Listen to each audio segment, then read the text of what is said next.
इसके ऊपर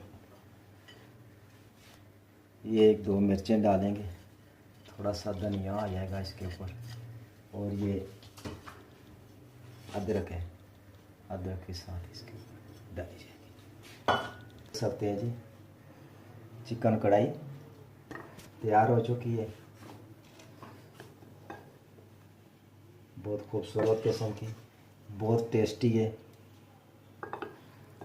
बिस्मिल्लाहिर्रहमानिर्रहीम।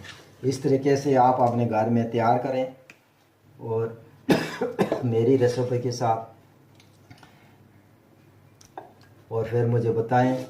चैनल को लाइक करें, बिस्मिल्लाहिर्रहमानिर्रहीम, चैनल को लाइक करें, सब्सक्राइब करें, और फिर ये मुझे बताएं कि ये कैसी है रेसिपी। बहुत अच्छी, बहुत सादा किस्म की है, इसके अंदर कोई गुजारी मसाला ऐड नहीं मैंने किया।